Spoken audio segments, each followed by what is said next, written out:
Welcome, dear listener, to a journey into the darkened corners of the 20th century where silence did not mean peace and uniforms did not guarantee glory. As you settle in for a restorative sleep or a moment of calm, I invite your mind to drift through the trenches, the barracks, and the memories of those whose names were often forgotten, but whose suffering left deep imprints in the soil of the Second World War. Before we begin our story, I'd love to know where in the world you're listening from and what time it is there. Feel free to leave a comment and share. It's always a joy to see our global community gathering for these gentle historical journeys, and if you resonate with this soft and immersive style of storytelling, a quiet click on the subscribe button would be much appreciated. It's thoughtful listeners like you who keep this series of historical tales flowing smoothly. Close your eyes if you'd like. Let your breath slow just a little. Imagine the distant rustle of canvas tents under the moonlight, the cold earth pressed beneath your back, and the subtle crackling of a fire struggling to stay lit in a damp European field. The stars above are the same ones your ancestors once watched, though tonight they flicker not with wonder, but with the weight of distant artillery. We begin our descent into this story not with battles or victories, but with a question that has echoed across time. What does it mean to survive a war? So often history paints its soldiers in brushstrokes of honor and courage, marching figures, saluting arms, the echo of patriotic speeches. But beneath the medals and mottos, behind the military parades and stone monuments, were men, barely out of adolescence, trembling in the cold, numbed by fear, longing not for victory, but for home. Survival was not just about dodging bullets. It was about enduring the slow, gnawing disintegration of the body and mind. The notion of the heroic soldier, valiant, composed, invincible, has long been enshrined in popular imagination. Yet the truth, whispered among veterans or buried in dusty letters never mailed, is far less romantic. The reality of the Second World War was not one of cinematic glory. It was one of rot and mud, hunger and lice, sleepless nights, broken spirits, and the daily effort to cling to some shard of humanity in an inhuman environment. In this story, we will not rush toward battles. We will not glorify uniforms. Instead, we will pause, linger even, on the quiet suffering and unseen tolls. Through the cold, through the silence, through the fatigue that clung like a second skin, we will walk alongside those who were drafted, trained, and dispatched into a world they could not escape from. Over the next few hours, we will unfold a slow and detailed tapestry, threaded not with grand events, but with the intimate, often unbearable details of life as a soldier in the Second World War. We will explore the endless days of insufficient food, the aching limbs deprived of sleep, the trench walls crawling with rats, and the minds left splintered by what they witnessed. Perhaps you're listening to this in the dark, trying to quiet your mind. That's okay. This story is just for you. Let us begin now, not with noise, but with stillness, not with heroism, but with exhaustion. Let us sit beside a young man in a training camp far from home, the echo of a whistle in his ears, and the weight of a rifle he barely knows how to hold. Let us begin. He had never held a weapon before. The rifle was heavier than he imagined, its cold metal body foreign in his hands, its purpose even more alien. The morning air was dense with sweat, barked orders, and the relentless sound of boots striking the packed earth in unison. From the moment he arrived at the camp, his name no longer mattered. He was no longer a boy from a quiet village, a son, a brother, or a lover. He became a number stitched into fabric, a moving part in a machine that would teach him not how to live, but how to kill. The military training camp was a place of transformation, though not the kind that invited growth or dignity.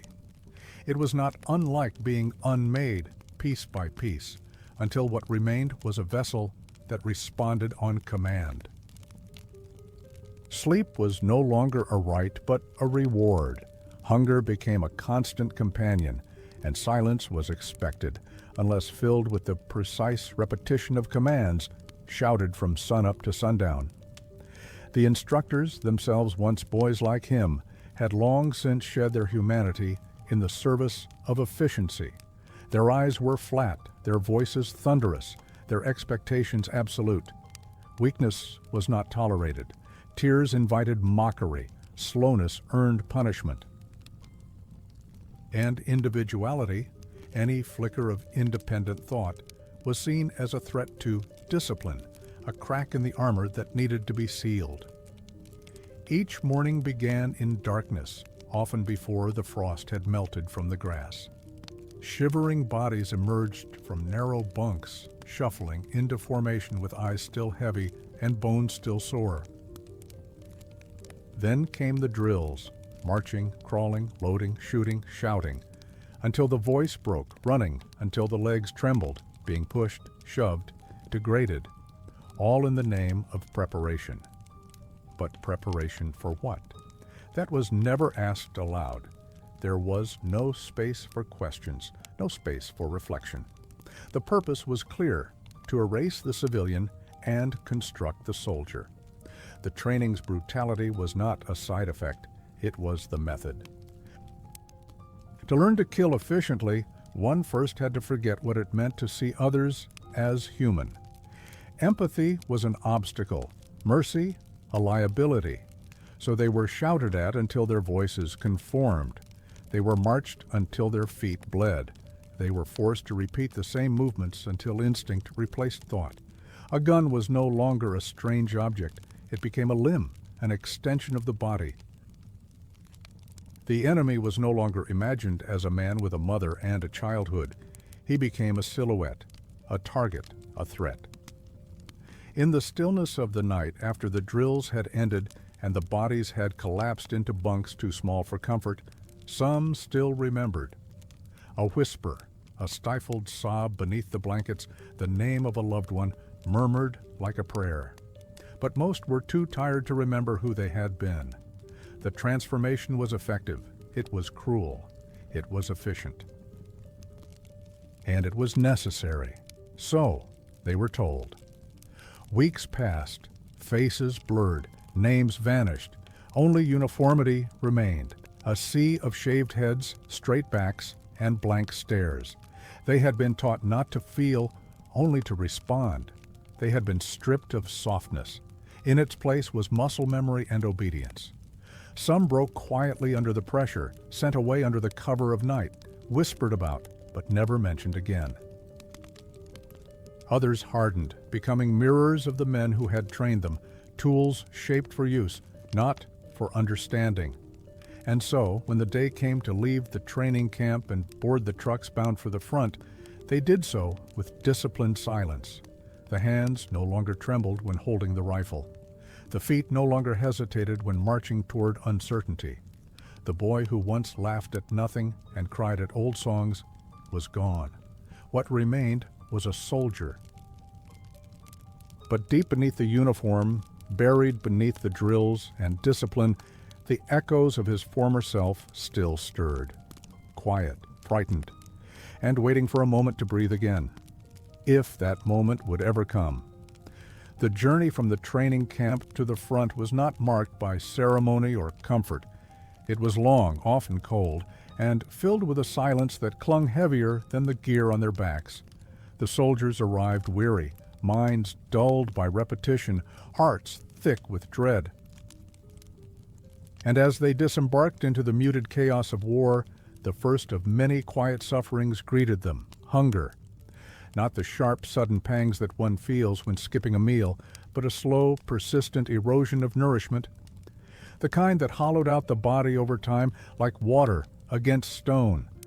The food, if it could be called that, came in rectangular tins, beige and lifeless, their contents uniform and uninspired. These were the rations of war: hard biscuits, powdered drinks, canned meat of uncertain origin. There was no aroma to greet the senses, no warmth rising from a fresh pot, no satisfaction that lingered after swallowing. It was sustenance, stripped of pleasure.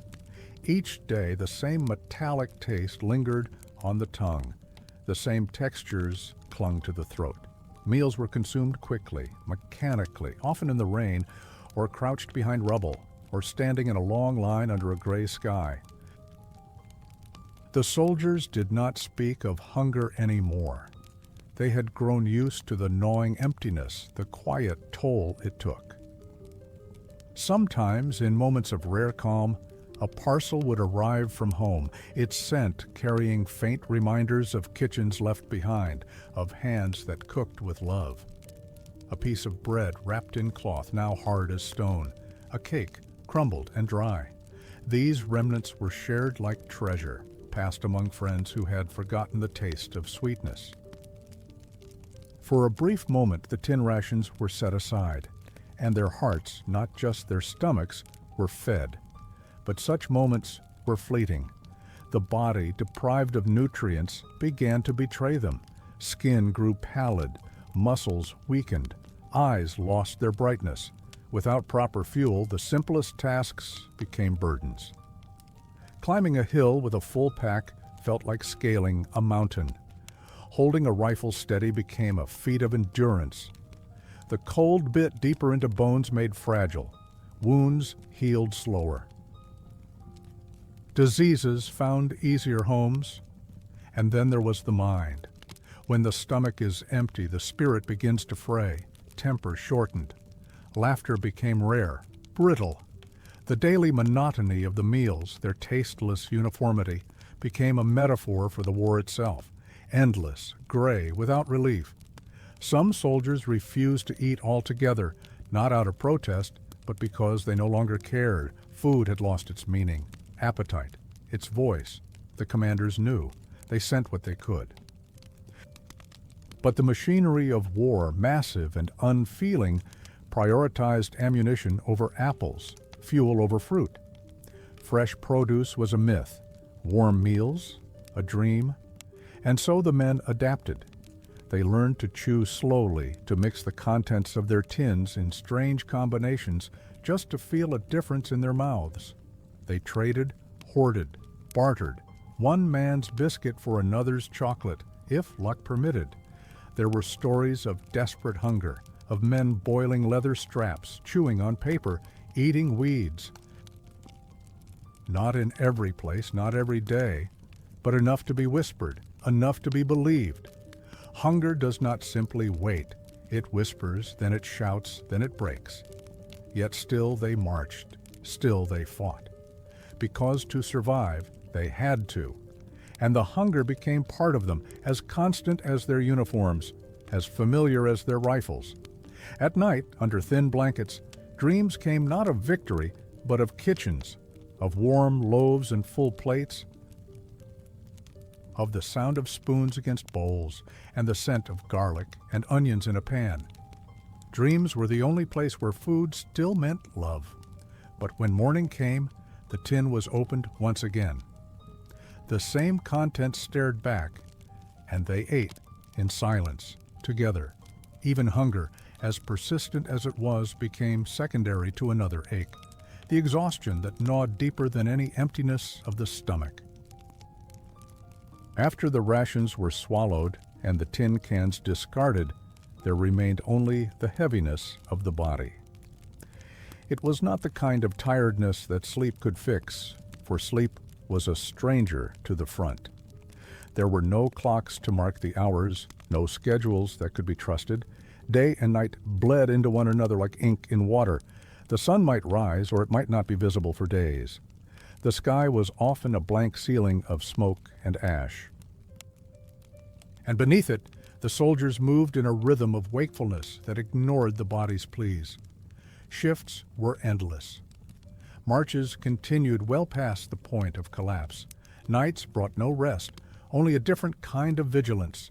Sleep, when it came, was fleeting and never complete. It arrived in broken pieces, in shallow stretches, stolen in trenches, under tarps, inside crumbling buildings, or huddled against a comrade's shoulder. They slept fully clothed, boots on, rifles nearby, hearts still alert to the sounds that pierced the dark. Distant gunfire, the rumble of tanks, a scream too close, too real. There was no comfort, no softness, just earth. And sometimes, not even that. Mud soaked through layers of wool. Snow hardened beneath their backs. Rain crept into their collars and never left. The wind sliced through thin blankets, and the cold wrapped around them like a second skin. Their bodies adapted in ways that spoke more to survival than to rest. Eyes remained half open in sleep. Dreams were vivid and cruel, often indistinguishable from memory. A shell exploding in a nightmare might turn out to be real. The line between sleep and waking blurred until one bled into the other. With time, something shifted inside. The brain, desperate to conserve energy, began to slow. Thoughts tangled. Simple decisions took longer. The world became hazy, as if viewed through water. Speech slurred, limbs trembled. Hallucinations emerged, faces in the dark, voices where there were none, flickers of movement that weren't there. The mind, deprived of rest, began to unravel. In these moments, danger increased, not from the enemy, but from within. A delayed reaction during a patrol. A rifle lifted too late. A misstep on frozen terrain. Mistakes became more common and more fatal. And still, the war demanded more. There was no reprieve, no one to say, "You've done enough." Sleep now. Only the next mission, the next march, the next night without peace. Letters from home sometimes spoke of warm beds and early mornings, of blankets and silence. These words felt like fiction, distant memories of another life. The soldier no longer knew what it meant to sleep and feel restored. Sleep had become a luxury, a risk even. To close one's eyes was to make oneself vulnerable, and so they resisted it. They drank coffee thick as tar, smoked until their lungs protested, walked in circles just to stay awake. And when they finally gave in, when the body collapsed under its own weight, it was not sleep they fell into, but something darker, something deeper, a state where even dreams did not venture, the kind of rest that felt like drowning. And still, they woke. Pulled back by the whistle, the alarm, the shout, because sleep could wait, but war would not. As if the hunger and exhaustion weren't enough, the elements themselves turned against the soldier. The battlefield did not offer the courtesy of predictability, nor did it yield to pleas for mercy. The war was fought not only against flesh and steel, but against skies that wept without end, winds that howled through broken windows, and seasons that brought not renewal, but suffering. There were winters that seemed to stretch forever, blanketing entire fronts in an unyielding silence broken only by the crunch of boots through frost and the crack of frozen soil. In places like the Ardennes and the Eastern Front, the cold was not a sensation. It was a presence, an adversary in its own right. The air stung with every breath, turning lungs into brittle organs. Fingers wrapped in threadbare gloves grew numb within minutes. To sleep meant risking frostbite. To remain awake meant trembling until the body refused to shiver anymore. Clothing was rarely adequate. Layers, when available, were mismatched, damp, and insufficient. Boots, made for walking, not surviving, allowed moisture in and refused to release it. Feet blistered, then froze. Men stuffed paper into their socks, wrapped scarves around their faces until they could barely see, tucked their hands into their sleeves, and prayed, not to be warm, but simply to feel something again. The heat, in other parts of the world, was no kinder.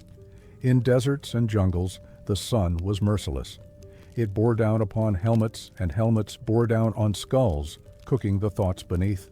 Sweat soaked through uniforms, salt dried on the skin, and water became more precious than ammunition. Throats burned, eyes blurred. The scent of the body changed, acrid, sour, constant. Heat stroke was not uncommon, nor were rashes, infections, and festering wounds that refused to heal in the humid air. Rain brought no relief. It turned trenches into rivers, soaked sleeping rolls, and collapsed shelters. It softened the earth until it swallowed boots whole and made every step a battle. It ran in rivulets down helmets and into the collarbone, chilling the spine, gathering in the corners of packs until even letters from home dissolved into pulp. And when the rain stopped, the cold returned, rising from the soaked ground, wrapping around ankles and climbing upward. A man could be cold and wet for weeks, never fully drying, never truly warm. Fires were rare and dangerous. Smoke attracted eyes. Light betrayed positions. And so they endured the wet in silence, their skin pale and swollen, their spirits waterlogged. The changing climate brought more than discomfort.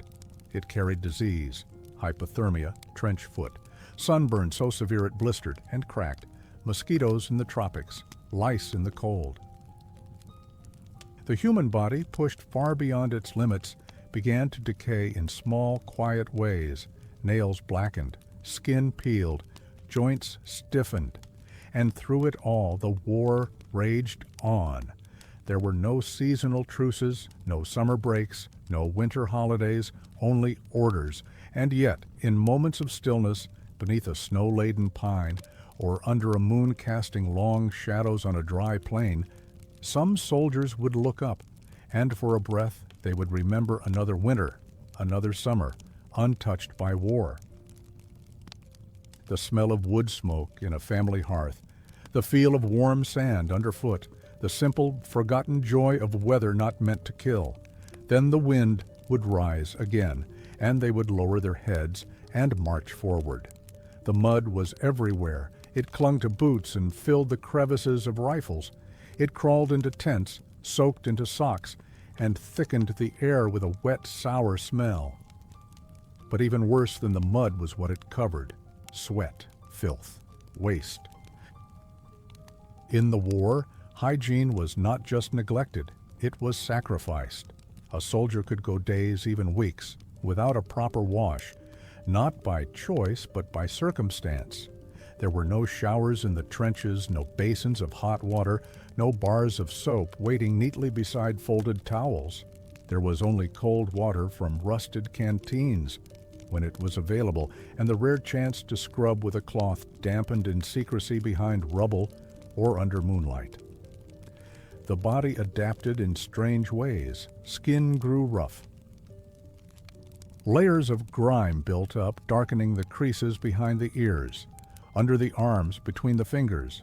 The scent of the soldier changed. Less of the outdoors, more of rot, mold, and decay. The constant friction between damp fabric and skin led to sores. Small wounds festered, and in the worst cases, entire limbs began to betray their owners. Uniforms, too, became part of this slow deterioration. Soldiers wore them until they stiffened with sweat and rain, until they tore at the seams or frayed into rags. There were no changes of clothes, no clean linens waiting at the end of the day. Underwear was a luxury, dry socks a treasure. And in this lack of hygiene, something insidious began to thrive. Lice made their home in every fold of fabric. They moved across skin with impunity, leaving behind trails of irritation, open wounds, and restless nights. No amount of scratching brought relief. Delousing stations existed in theory, but were often too far or too few. Some men shaved their heads to ease the itch. Others burned their shirts when they could, watching the insects crackle in the flames. There were fleas, too, and bedbugs, when beds could be found. In the tropics, mosquitoes brought malaria.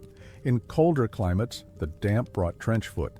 an affliction where skin softened and rotted inside wet boots, sometimes to the bone.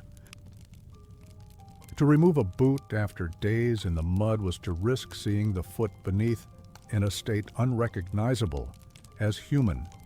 To add to the misery, latrines were rudimentary at best, sometimes a hole dug in haste, sometimes nothing at all. The stench lingered thick and unavoidable. It crept into nostrils and stayed, even when breathing through the mouth. Privacy was non-existent, modesty a memory.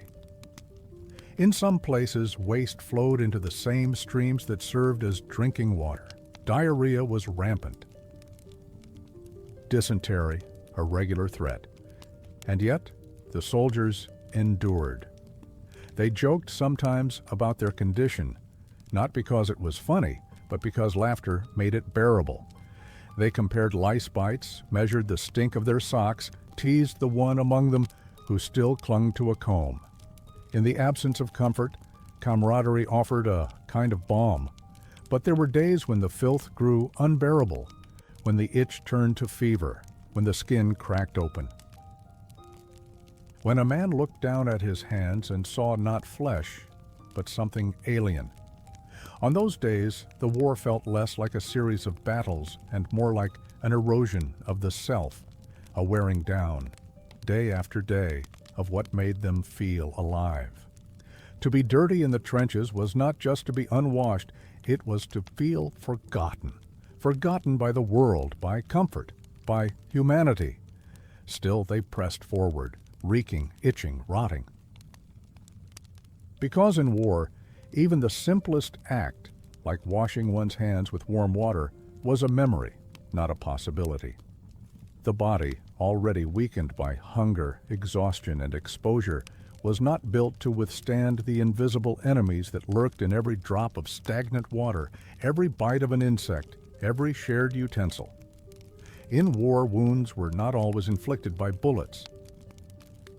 Some came quietly, settling deep into muscle and bone, carried by unclean hands or contaminated food, spreading faster than any retreat or advance could follow. The trenches and camps, crowded, unwashed, suffocating in their density, were perfect breeding grounds for infection. Men slept shoulder to shoulder, their breaths mingling in the cold. Coughs were passed like rations, sneezes stifled in sleeves, already dark with grime. There was no concept of isolation. Sickness traveled fast. Trench foot was one of the most common and cruel, born of moisture and neglect. It began with numbness and swelling, a tingling discomfort in boots that were never dry.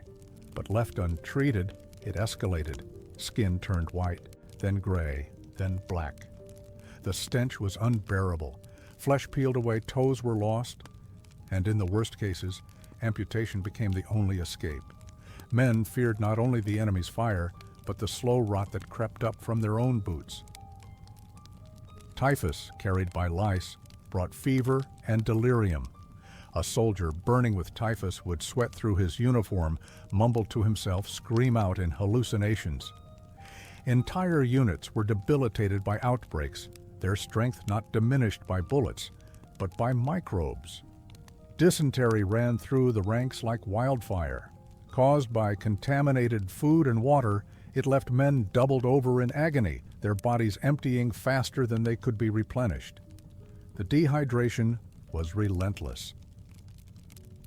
There were no private places to relieve oneself, only corners of the camp, makeshift holes, bushes that offered no real shelter. The shame was secondary to the pain. Some died hunched in the dirt, too weak to call for help.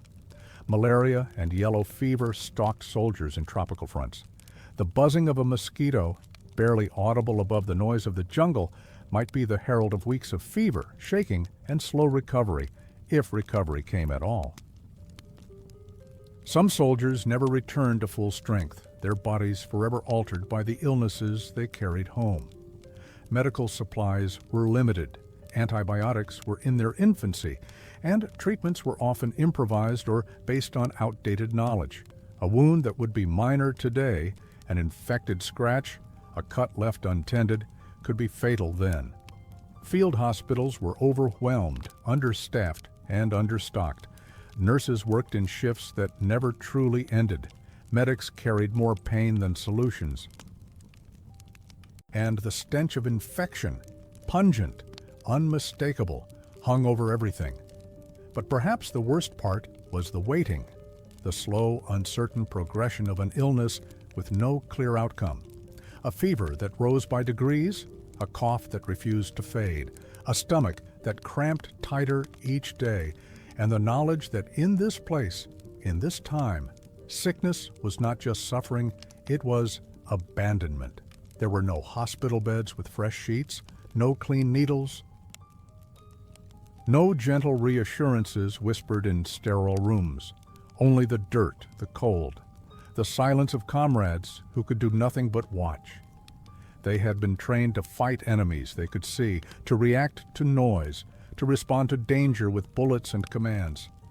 But disease was silent. It crept in unnoticed, revealed itself only when it was already too late. And in the end, many of those who died in war never saw their killer.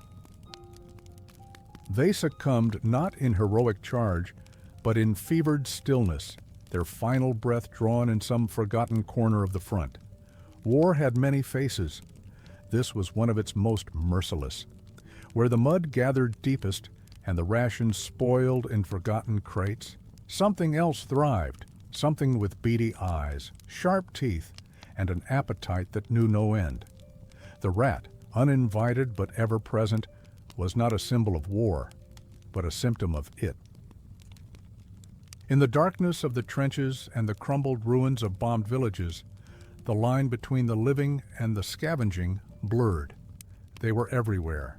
You could hear them before you saw them, skittering across tin, chewing through packs, rustling in corners. By nightfall, they emerged in numbers, bold and unafraid, crawling over boots, slipping under blankets, sometimes even biting exposed skin in the search for food or warmth. Their bodies were fat from feasting. Not just on scraps, but on things unspeakable. The dead, hastily buried or left where they fell, became feeding grounds. It was not uncommon for a soldier on night watch to catch the gleam of rodent eyes fixed on something motionless in the mud, their little mouths working with mechanical precision. Some soldiers swore they could hear the gnawing long after it stopped, long after they had turned away in disgust. Insects followed. Flies thickened the air during warm seasons, laying their eggs in wounds, buzzing incessantly, landing on food, eyes, mouths. Their presence was constant, their noise maddening.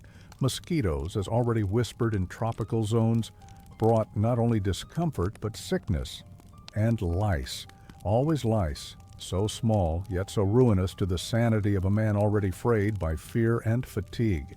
The infestation was not an isolated event, but part of daily life. Soldiers adapted by layering clothes, wrapping sleeves tightly, sleeping in bursts to stay alert. They kept their belongings elevated when possible. They hoarded matches to light corners and drive rats away. But these efforts were often in vain. Rats returned smarter each night. They could chew through canvas, steal bread from under a soldier's head, and vanish before a rifle could be raised. They carried disease in their fur and left droppings in every crack. But more than the physical threat, they wore on the mind. There was something profoundly unsettling about waking to a pair of glowing eyes near your chest, to feeling the weight of a small body running across your legs in the dark. It broke something subtle inside. Another inch closer to madness.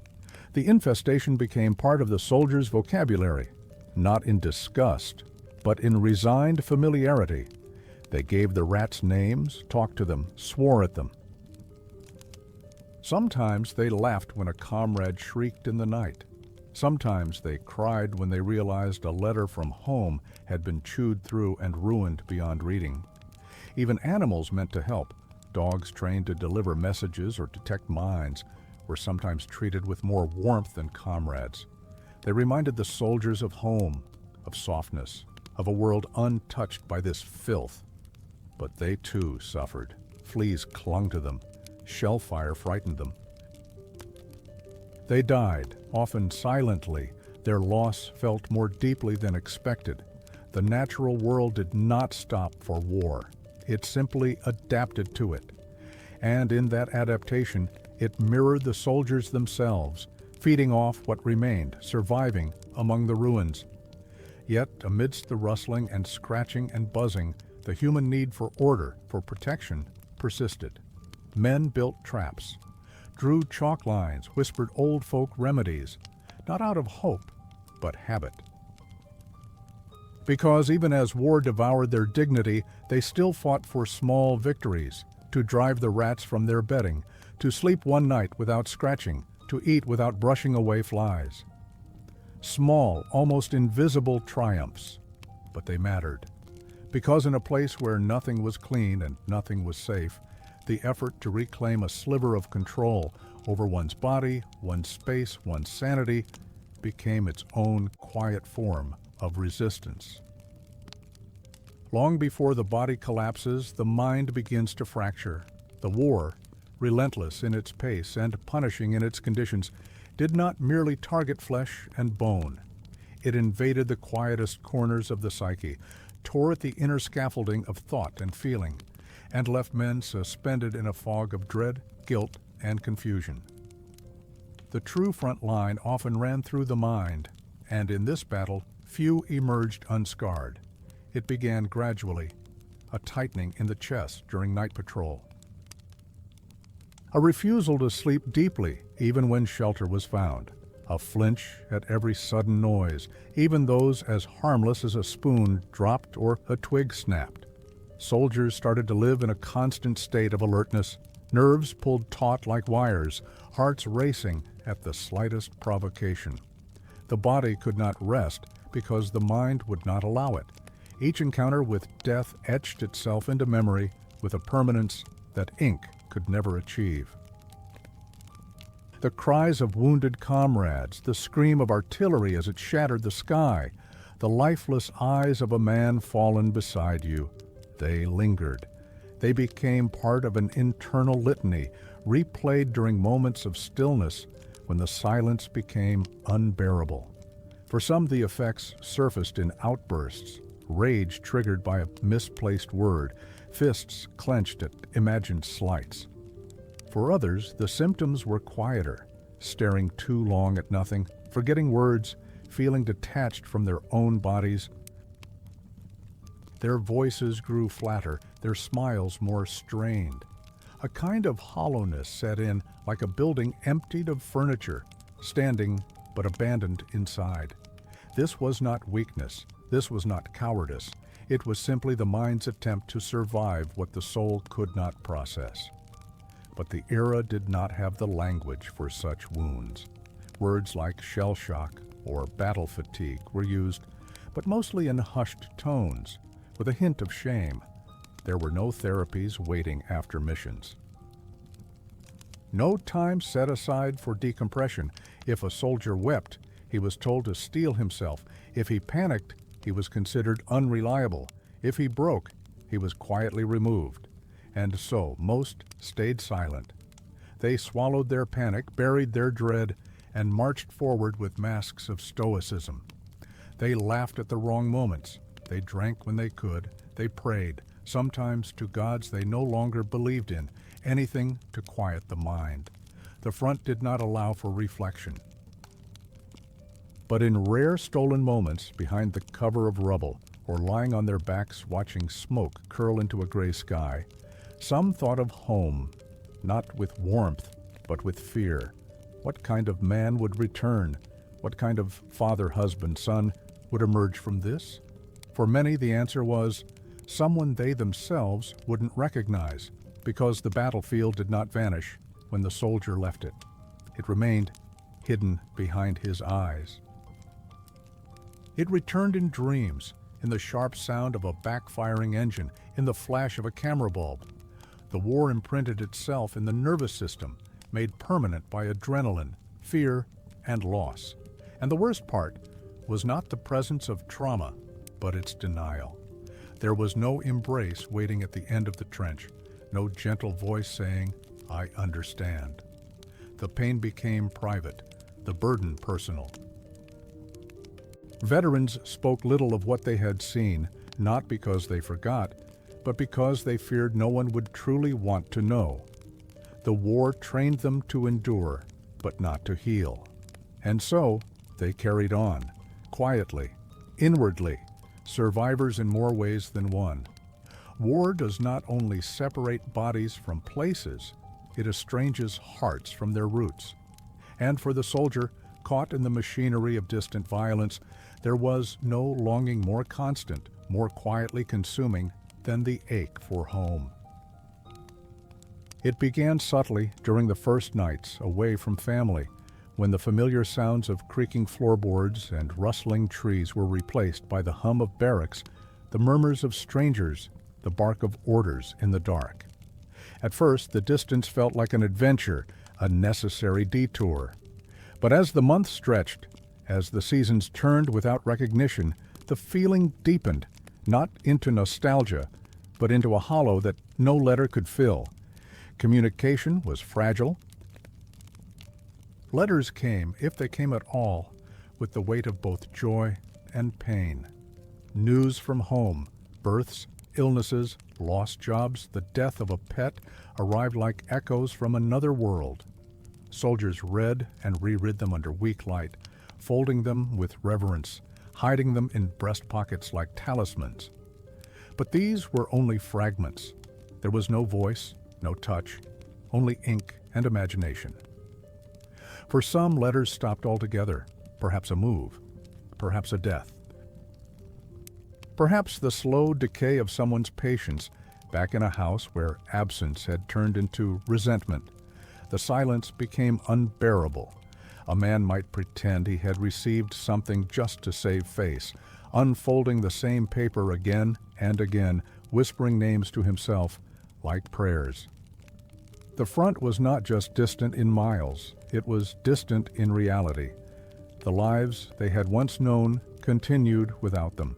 Children grew, parents aged, friends married or moved away. The soldier remained fixed in a moment of stasis, surrounded by destruction, while the world moved on. This isolation wore on the spirit more deeply than hunger or cold. It created a sense of invisibility, as if they no longer existed beyond the uniform. The soldier became a shadow, a role, a function, no longer a person. Letters reminded them they had once been more. But memory is fragile, under fire. Some soldiers kept small tokens, a photograph tucked inside a helmet, a ribbon from a sister's dress, a smooth stone from a childhood path. They held these objects not for their beauty, but because they anchored the self, proof that they had belonged somewhere once, that they were not born into this ruin. At night, the mind wandered. It reconstructed kitchens and porches and the smell of morning bread. It imagined the voices of loved ones. It recreated arguments, laughter, footsteps on familiar stairs. And always, it returned to a single question: will I ever see them again? Homesickness in war was not just sadness. It was a persistent haunting, a reminder of everything that could be lost, not just one's life, but one's place in the world. And as the days turned to months and the silence from home stretched longer, some soldiers stopped asking questions. They folded their thoughts inward. They stopped counting the days. They stopped imagining their return, because imagining was too painful. And surviving required forgetting, at least a little. Yet somewhere beneath the grime and exhaustion, the longing remained, quiet, unspoken, a pulse beneath the noise, home. Not just a place, a memory that refused to die. Every step forward was accompanied by the silent question, will this be the moment? Every corner turned, every rustle in the brush, every delayed footstep behind might be the harbinger of the end. In war, death did not arrive with ceremony. It came in an instant, often without warning, and always without fairness. This constant proximity to mortality reshaped the soldier from within, not in grand declarations or heroic transformation, but in quiet, corrosive ways. The heart adapted by beating faster. The mind rewired itself to anticipate disaster. Even in the rare moments of stillness, peace felt like a trap, a false lull before the next calamity. To relax was to become vulnerable. And to be vulnerable meant risking everything. In the trenches, the air was thick with the scent of damp earth and anticipation.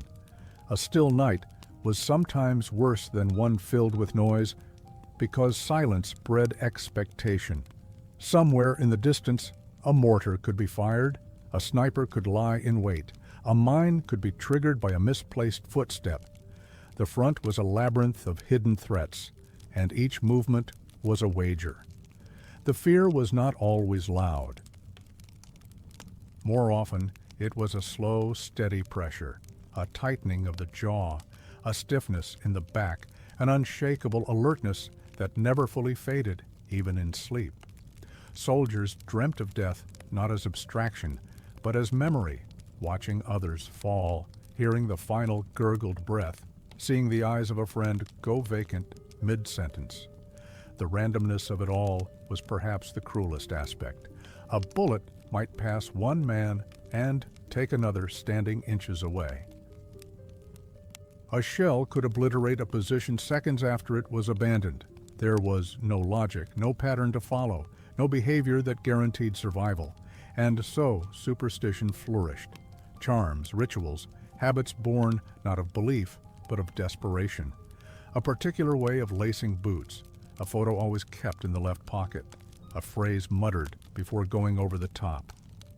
The fear of death became so constant that it transformed into something else. Resignation, not peace, not bravery, but a quiet, heavy understanding. One day it might simply be your turn. That thought lived beneath every action, dulled every joy, shadowed every bond. Even the strongest minds bent under its weight. Some soldiers became reckless, not out of courage, but because they could no longer bear the tension. Better to face death in open defiance than to wait for it in dread. Others withdrew, moving through each day like ghosts, speaking only when spoken to, avoiding eye contact, as though to avoid reminding others and themselves of their presence. The commanders, too, felt it. No amount of rank or experience could shield one from a well-placed shot. The medals on their chest did not stop shrapnel. And so, even they walked with caution, their authority tempered by the same fear that gripped every man beneath them. What kept them moving then? What made them rise each morning, despite knowing it could be their last? Sometimes it was duty, sometimes it was camaraderie.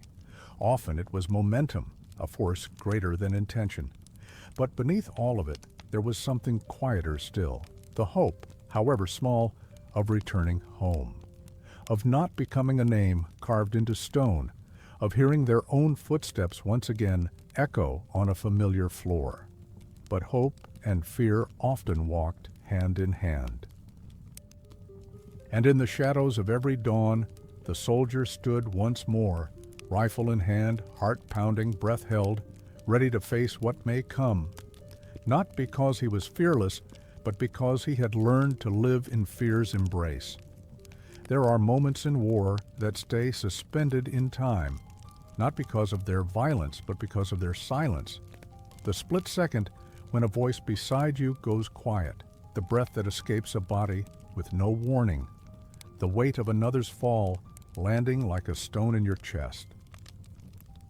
To witness the death of a comrade was to watch a mirror shatter, one that reflected not just another life, but the fragile line between survival and loss. They had marched together, trained together, shared food and stories beneath rain-soaked tarps. Bonds formed in war were not casual, They were fused by necessity, by fear, by proximity. In the space between bullets, soldiers learned to lean on each other, sometimes literally. A shared cigarette, a joke in the mud, a hand on the shoulder during a panic, and then, in an instant, one of them was gone. Death came with no ceremony, no final words, sometimes not even a face to grieve. A shell would strike, and the man who stood moments ago beside you would vanish into smoke and earth. A sniper's bullet would tear through the silence, and someone you just laughed with would crumple without sound. The violence was absolute, but the aftermath was strangely quiet. There was rarely time to mourn. The war did not stop for sorrow. Bodies were dragged away, sometimes buried, sometimes left until darkness allowed for recovery. The living had to keep moving, their grief swallowed alongside rationed biscuits and cold coffee. Tears, if they came, were wiped quickly. A choked sob, muffled in a sleeve. A name muttered in disbelief. Then silence again, and guilt. That terrible, clawing guilt that wrapped itself around the soul. Why him, and not me? Why did I stop to tie my boot? Why did I turn left, and he right? The randomness of it all became unbearable. Survivors carried not only memories, but questions without answers. Some men grew harder with each loss. Their faces closed, their laughter ceased. They built walls no one could breach. Others broke open, softened by grief, more tender, more fragile. They began to carry tokens, a patch from a fallen friend's sleeve, a dog tag, a photograph found in a bloodied wallet. Not as trophies, but as anchors, reminders of lives that once breathed beside theirs. And always, always, the fear that it would happen again, that today's conversation could be the last, that the hand you gripped in reassurance might go limp in minutes, that the man who just finished telling you about his hometown, about his dog, about his little sister, might soon be unrecognizable, covered by a field blanket, another number in a long list. The war took lives, but it also took stories, futures, laughter that would never echo again, promises left unfulfilled. Some soldiers wrote letters to the families of the fallen, hands trembling as they tried to find words that could never suffice. Others couldn't bear it, afraid of the pain they might awaken, and so they stayed quiet, carrying the memory alone. Years later, long after the uniforms were folded away, many would still see those faces in their dreams, hear the voices, feel the weight of that final look, the one exchanged just before the blast, just before the fall. A look that said everything and nothing, because in war, the deepest scars are often the ones left by absence, the empty space beside you that no one else can fill. War, with all its weight and machinery, often presents an image of precision. Well-oiled weapons, armored vehicles, endless supplies arriving at the right place at the right time. But for the soldier on the ground, this illusion quickly faded into a more bitter truth. The tools meant to keep them alive were often as broken as the world they were fighting in. The uniform, for many, was the first betrayal. Ill-fitting, worn from previous hands, patched in places where fabric had long since thinned. Boots with soles too smooth, too cracked, or too small. Helmets dented from past engagements, straps frayed, barely clinging to the chin. What had once been designed for protection had become a burden, uncomfortable, unreliable, and far too often inadequate. Weapons, too, were far from consistent. Some rifles jammed in the rain, others fired unpredictably, their barrels warped from overuse. Ammunition, sometimes scarce, sometimes mismatched, was stored in damp conditions that rendered it useless. The metallic click of a misfire was more than frustrating. It was potentially fatal. Radio equipment failed under pressure, its signals lost in the thick static of battlefield chaos. Batteries died without replacements. Wires were severed by shrapnel. Entire units could become isolated, fighting blind, because a message never got through. Even basic survival tools were insufficient. Blankets were too thin for the cold, too few for the numbers who needed them. Medical kits ran out of bandages by the first night of real combat. Canteens were dented, leaking, or lost. Gas masks, distributed hastily, were sometimes cracked or missing essential filters. The promised protection was, too often, a hollow assurance, and there was the weight. Every item carried had to be chosen with care. Too much, and the soldier could not move swiftly. Too little, and survival chances dwindled. They packed their lives into bags that tore at shoulders and backs, learning quickly which items mattered most, sometimes discovering too late that what they left behind was what they'd truly need. The result was a constant improvisation. Soldiers mended boots with wire, patched holes with scraps, carried extra socks tucked into their helmets. They bartered with one another, traded chocolate for thread, offered cigarettes for spare clips. Resourcefulness became as vital as aim. But no amount of cleverness could substitute for what was simply not there. When orders came for a new push, for a long march or an exposed advance, the fear was not only of the enemy, it was of failing gear, of malfunctioning rifles, of thin soles against sharp rocks. It was the knowledge that the soldier might be asked to give everything with tools that had already given up, and in that knowledge grew resentment.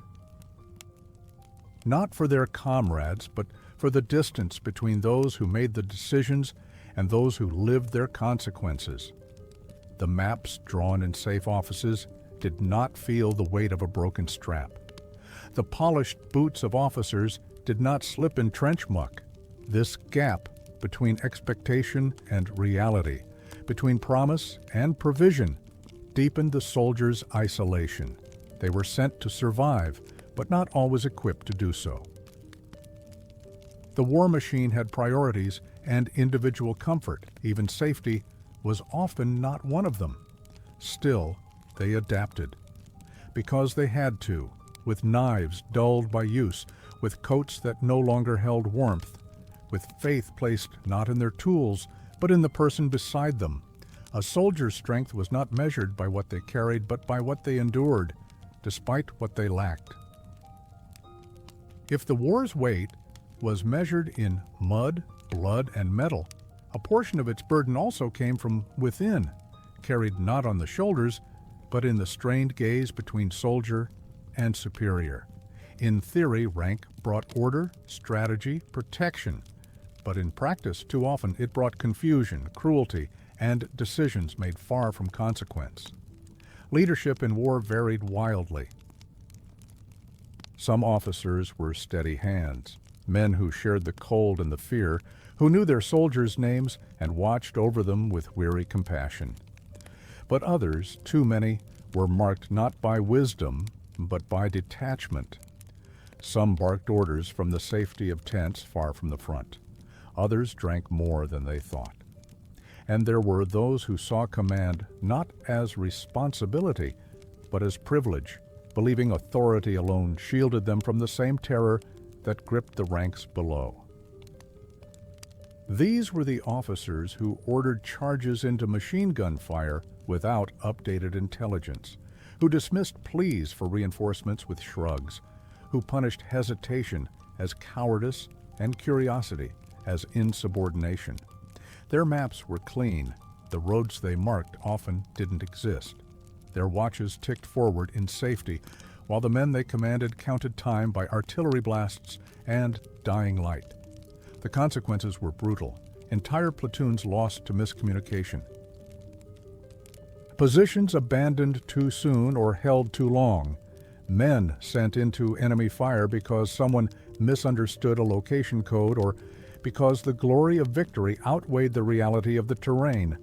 Worse still were those who led with disdain, treating soldiers as expendable, dismissing injuries as weakness, using fear as a tool of motivation. They shouted not to inspire, but to intimidate. and in their eyes the tired, lice-ridden, mud-streaked figures before them were not men, but parts of a mechanism that could be replaced without grief. This abuse took many forms: rations withheld as punishment, men forced to stand guard beyond reason, assignments given not for strategic value, but for humiliation. Some commanders used war to settle old resentments. Others simply lacked the humanity to see the difference between discipline and degradation. The damage was more than physical. A soldier could endure pain, hunger, cold, but to be led by someone who viewed your life as a number on a report, this fractured the spirit.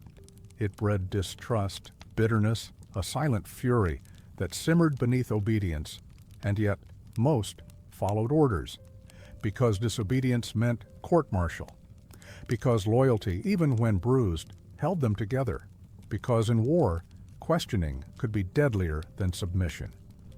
But behind the salutes, there were whispers. Stories passed in low voices around campfires, in latrines during rare moments of privacy, names cursed, decisions dissected, dreams filled not just with the enemy's fire, but with the memory of a voice that pushed them into harm's way without care.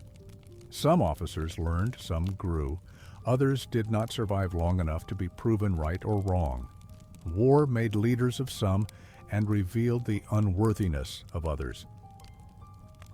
And in the end, for the soldier who stood at the bottom of this structure, mud to the knees, rifle heavy, eyes scanning the horizon, it often came down to trust not in the chain of command, but in the man beside him. Not in strategy, but in instinct. Because when leadership failed, it was each other they had left. And somehow, that had to be enough. There came orders that made the hands tremble, not from fear alone, but from a deeper kind of dread, the kind that whispered, "This is useless."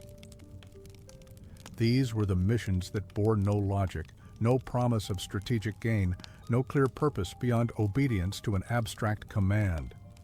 They were the missions where men walked into death not as warriors, but as offerings to the cruelty of uncertainty. They called them pushes, operations, advances, but among the soldiers in whispers behind sandbags or under flickering lamps, they called them something else. Suicide runs, no return routes. Orders from those who wouldn't bleed if they failed. Sometimes it was a hill, insignificant in the broader scope of the war, but suddenly deemed essential. Sometimes it was a road, already shelled into ruin, but marked on the map as a lifeline. Sometimes it was simply to test the enemy's strength, to see if they'd fire, and from where. Men were sent in small units to draw fire, not to take ground, not to hold it, just to provoke, to lure, to expose. And they went, knowing that they were bait. Knowing they were tools in a cruel arithmetic, 10 men for one piece of information. In those moments, the world slowed. Boots dragged in mud that felt heavier than usual. Eyes scanned the tree line not with hope, but with finality. And each step forward was an act of resignation. Some soldiers cursed aloud, their voices trembling with fury. Others fell into silence, retreating into their own minds, already beginning the long goodbye. A few wrote notes on scraps of paper, tucking them into their jackets with the names of loved ones, hoping someone might find them, hoping someone might care. And when the mission ended, if it ended, the return was quieter than the departure, if there was a return at all. The worst part was not always the bloodshed, it was the aftermath. To return from such a mission and find that the ground gained had been lost again, that the information retrieved was already outdated, that no one even remembered the names of the ones who didn't come back, that it had all meant nothing. This sense of futility carved deep wounds in the morale of the men. How do you fight when the fight feels empty? How do you mourn a friend when his death served no cause? How do you carry a rifle knowing it might be used in a plan destined to fail? Commanders often justified these missions in sterile language. Necessary losses, calculated risks.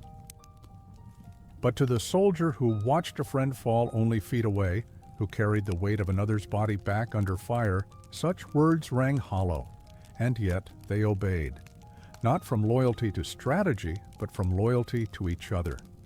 Because even when the mission was senseless, even when the orders reeked of incompetence or indifference, the man beside them still mattered. His survival was meaning enough.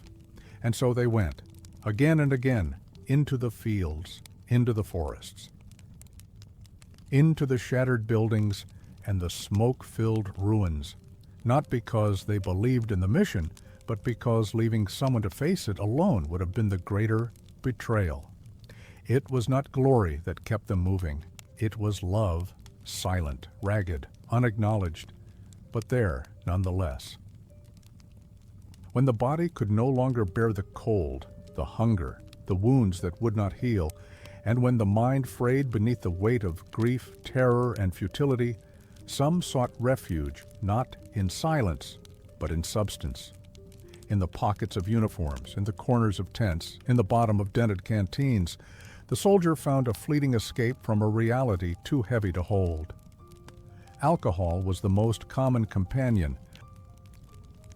Issued in rations or procured through barter, it moved through the camps like a whispered secret, a sip before a mission to still the shaking hands, a swig after to quiet the ghosts of those who didn't return.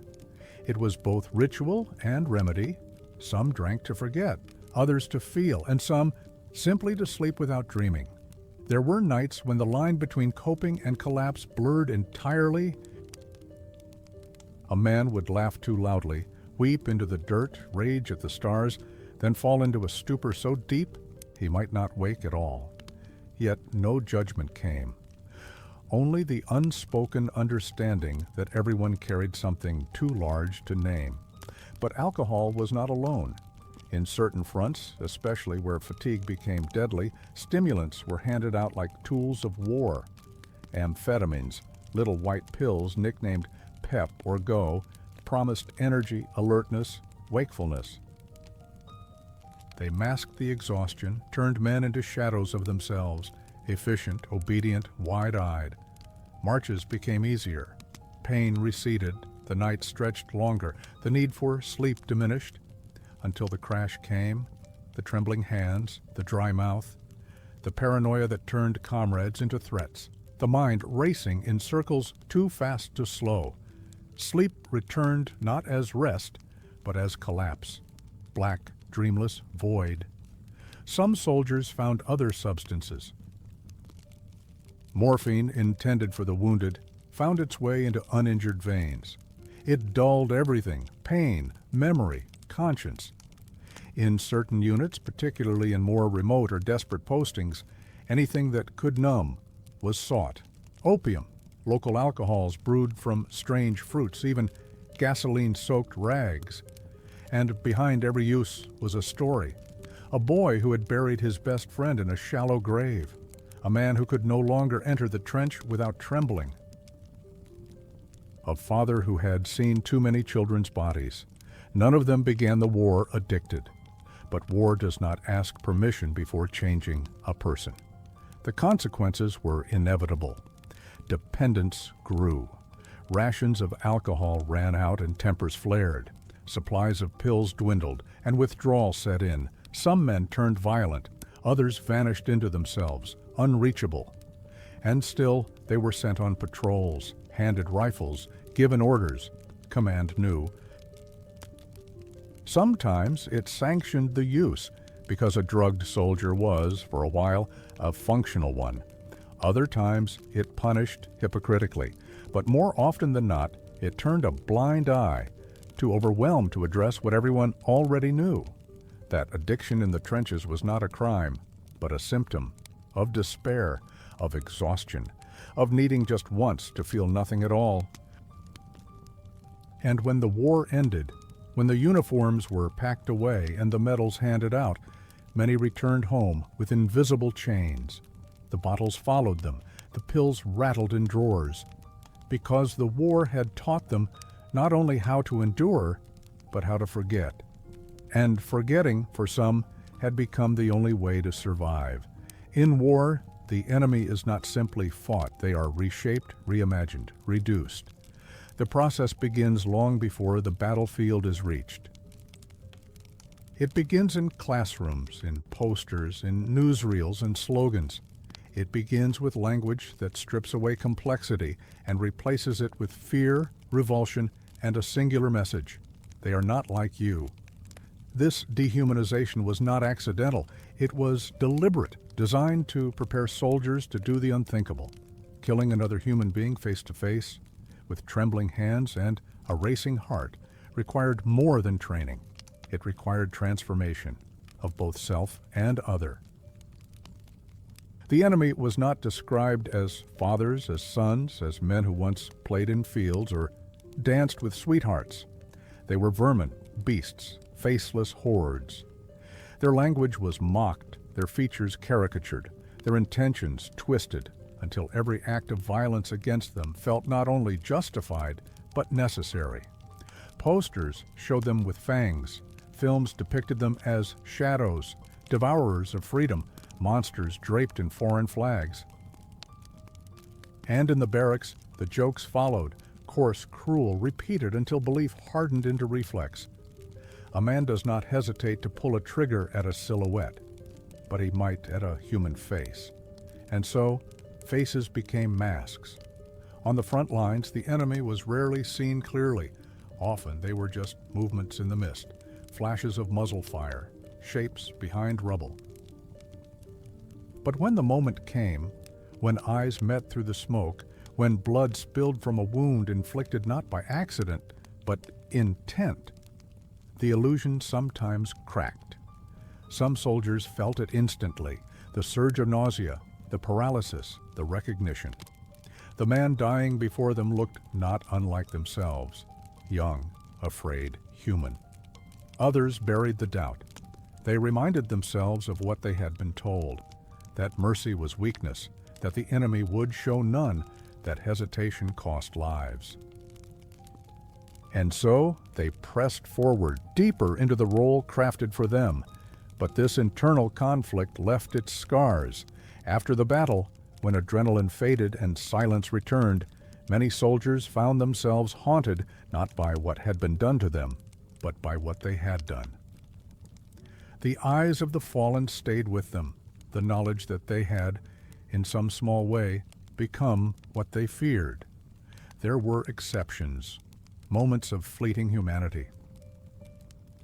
Stories of soldiers from opposing sides who spared each other, who exchanged cigarettes in the no man's land, who wept over the same ruined earth. But these moments were not the rule. They were fractures in a system built to erase empathy. And yet, the soul resists. Even after months, years of propaganda, some men could not fully suppress the whisper that said, "He is like me." And that whisper, in a place of so much shouting, could be unbearable. After the war, veterans spoke cautiously of these feelings. Some never did. Some carried them in silence, ashamed of the revulsion they had once buried, or of the cruelty they had come to accept. Because once the mask is removed and the enemy becomes a person again, the weight of what was done can no longer be ignored. In the end, war asks men not only to kill, but to forget what it means to mourn, and sometimes, even more painfully, to remember. The war ended not with silence, but with noise. Bells rang in cities far from the front.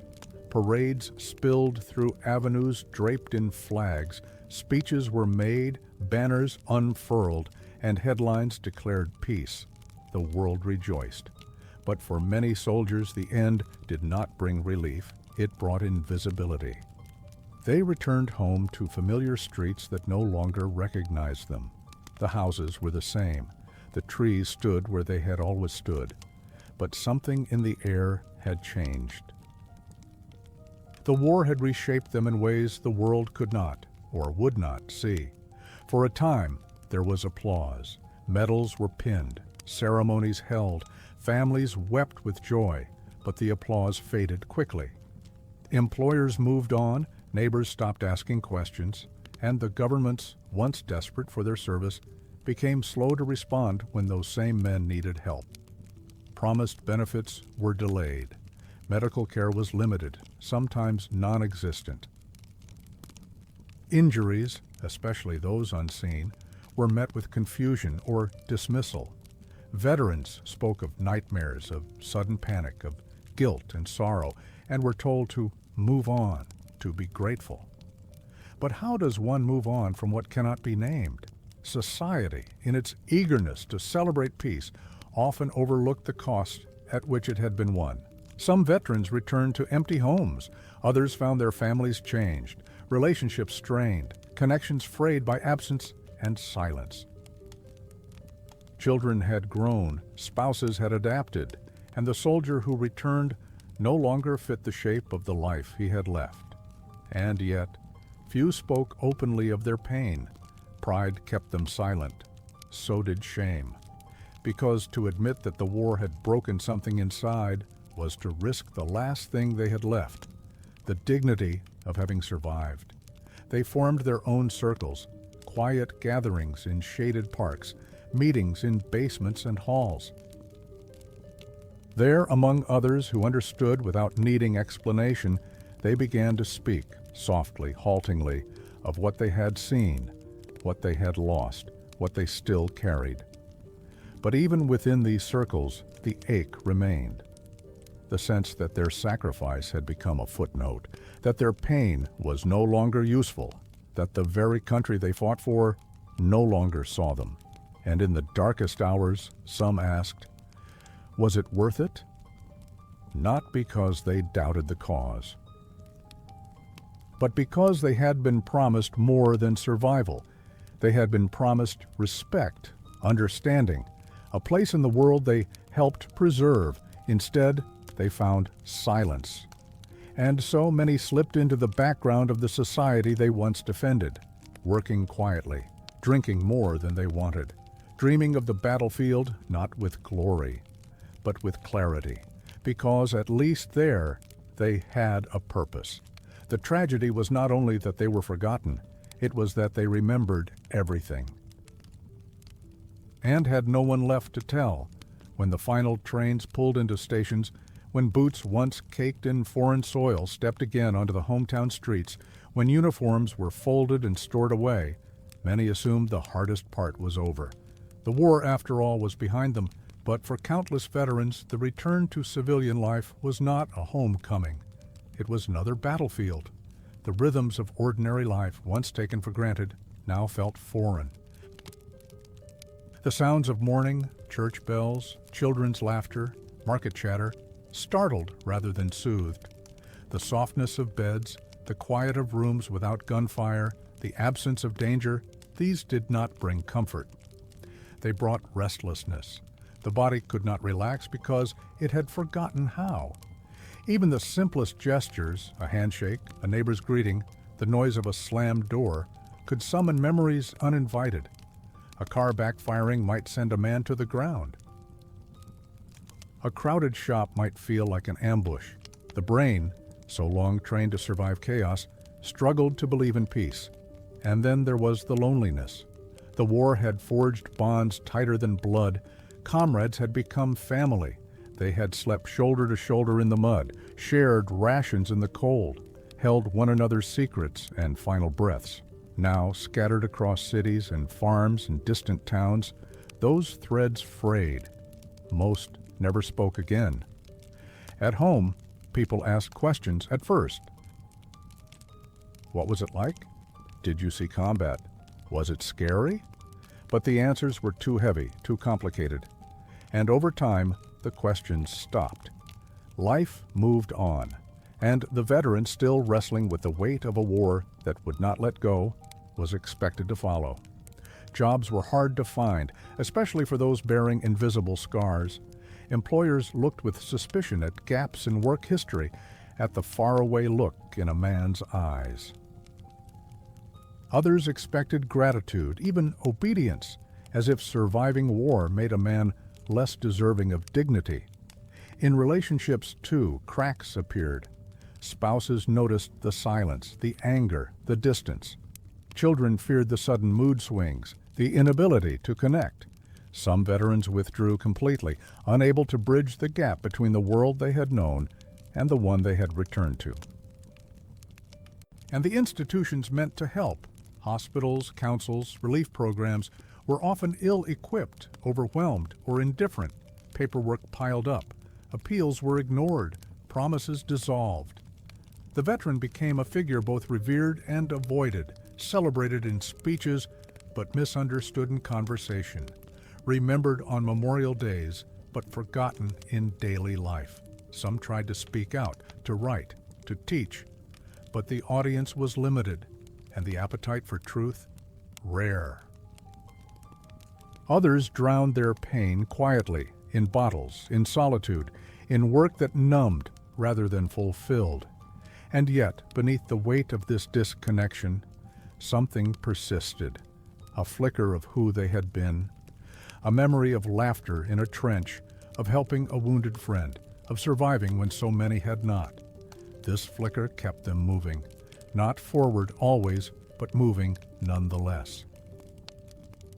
Holding on to moments of grace where they could find them, a sunrise not marred by smoke, a child's hand in theirs, the sound of rain on a roof instead of on a helmet. Reintegration was not a return to the past. It was a redefinition of self, of purpose, of home. And for many, it would take a lifetime. In the quiet after the gunfire, in the stillness of ordinary life, the loudest battles often began. The war had ended on paper, but inside the minds of many soldiers, it echoed still, louder perhaps, in silence than it had ever been in combat. Yet few spoke of it, and fewer still were heard. To feel afraid after war was seen as weakness. To weep was shameful. To admit that sleep brought nightmares or that sudden noises sparked terror, these confessions were rarely met with compassion. They were met with confusion, impatience, or worse, disdain. Mental wounds were not visible. There were no bandages, no casts, no medals for surviving a war within, and so society, unprepared and unwilling to see what it could not touch, labeled these men with words that isolated them further: unstable, broken, unreliable. A whisper of shell shock or nervous breakdown could follow a man like a shadow, costing him work, friendship, dignity.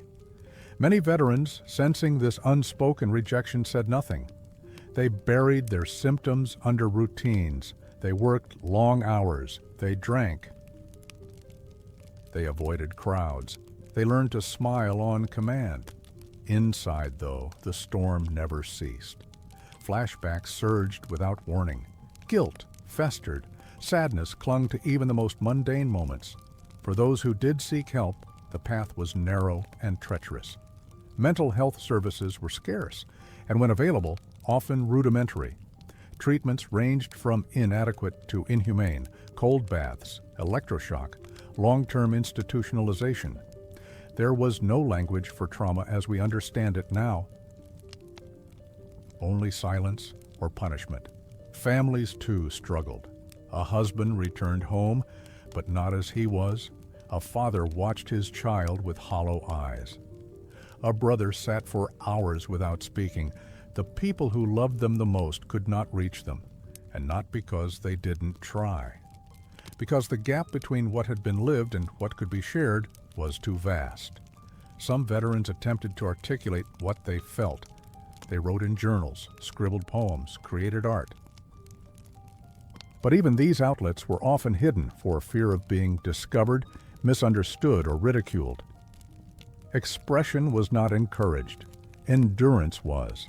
And yet, despite this harsh landscape, many held on, not because they were unbroken, but because something within them refused to surrender. They found quiet ways to manage their pain: a daily walk, a conversation with another veteran, a routine that gave them just enough control. In time, some of their stories would be heard, years later. Sometimes too late. But in the moment, in the years immediately following the war, the expectation was simple. Forget, move on, be strong, as if strength meant silence. And so a generation of men bore invisible scars beneath their uniforms, beneath their suits, beneath their stillness. They survived the war, but were left to fight, alone, the long aftermath of having survived. Beneath the patriotic hymns and polished speeches, beneath the parades and medals, a quieter truth unfolded, one that spoke not of honor, but of transaction. The soldier, sent to risk life and limb, to kill and to witness death, was not merely a servant of duty. He was, too often, a product within a vast and profitable machine. From the beginning, pay was modest, barely enough to support a family, let alone compensate for the daily proximity to death. Wages arrived late or were docked without clear explanation. Bonuses promised for extended service or valor in combat were sometimes delayed indefinitely, buried in bureaucracy, or forgotten altogether.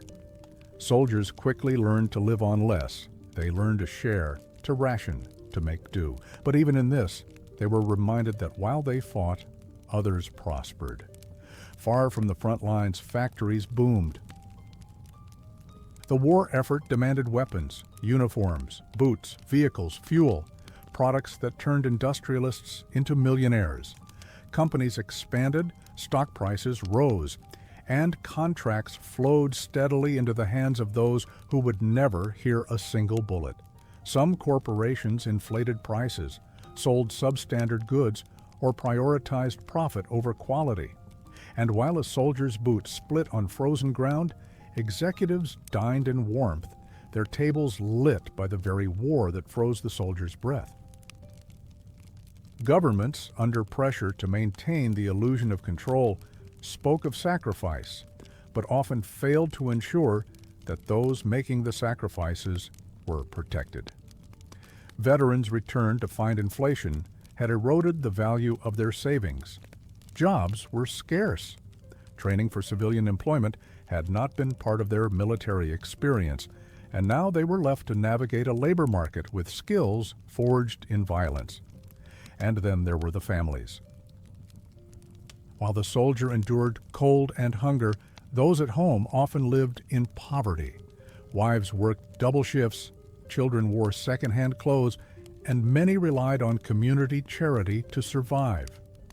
The soldiers' pay, even when it arrived, was barely enough to keep their homes intact. And the promise of back pay or post-war compensation was a hope too fragile to hold on to. For the soldier, this realization that their suffering had become the foundation of someone else's fortune left a bitter taste. It wasn't just the physical risk that wounded, it was the sense of being used, of being essential in war, but expendable in peace. Some tried to speak out, to demand fair treatment, to unionize, but voices raised in protest were met with warnings, with silence, with the cold indifference of a system that valued stability over justice. And yet, they carried on. Because they had no choice, they carried on with torn boots and hollow stomachs.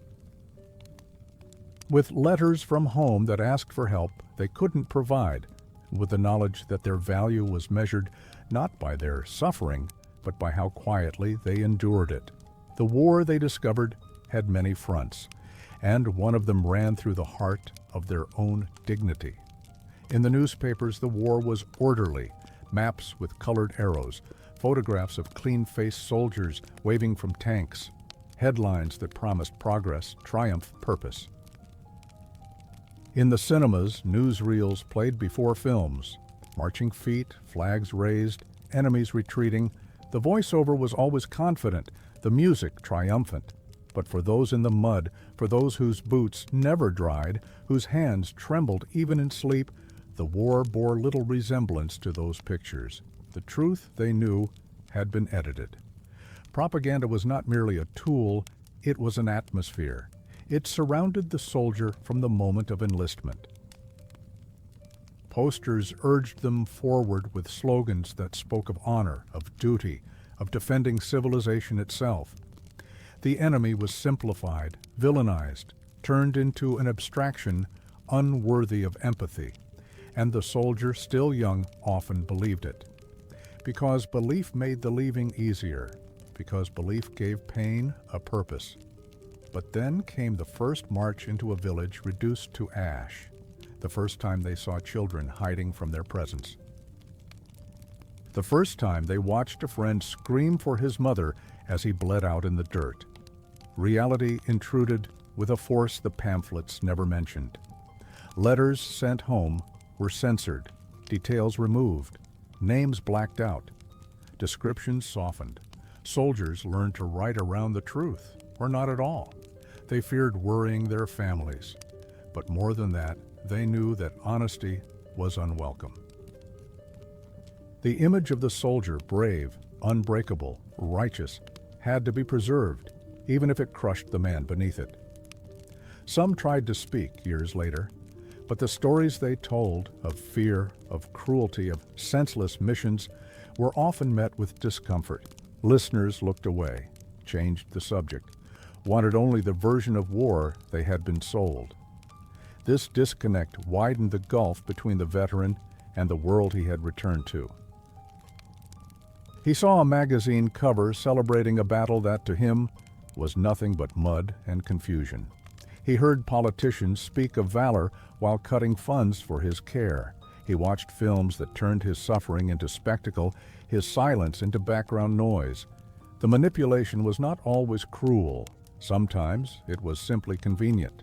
A nation rebuilding needed heroes, not wounded souls.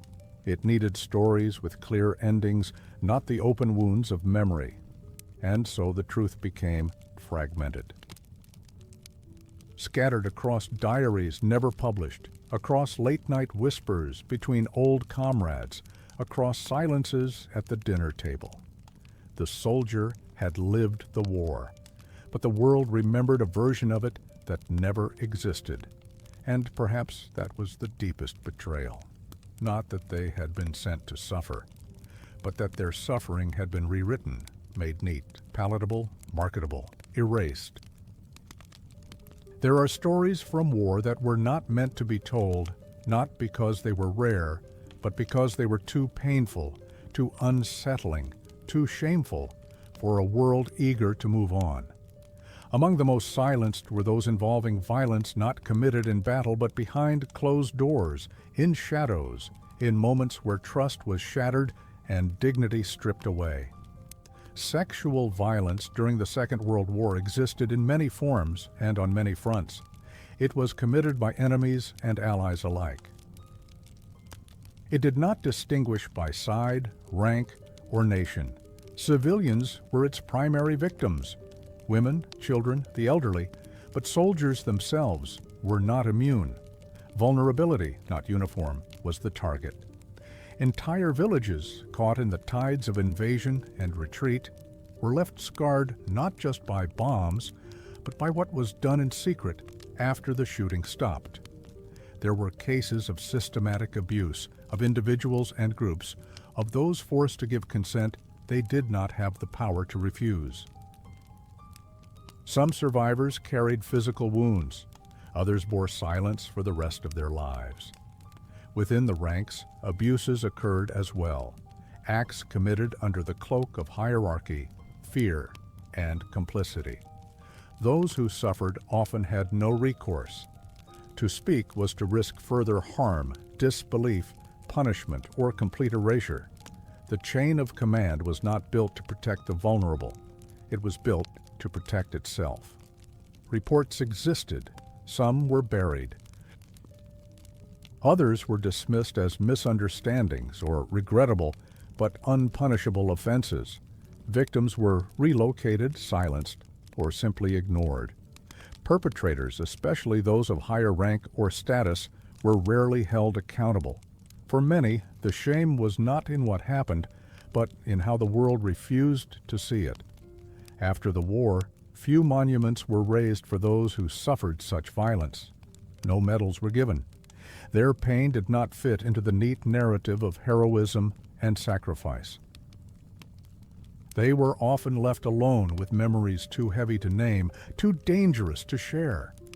Their trauma, like a second exile, followed them through decades of silence, and yet the memory endured. In scattered journals, in trembling interviews decades later, in the haunted eyes of survivors, the truth lingered. It told us that war breaks more than bones. It breaks boundaries. It creates spaces where humanity is suspended, and in that void, some choose to harm, while others are left to endure what no one should. It is not easy to speak of these things.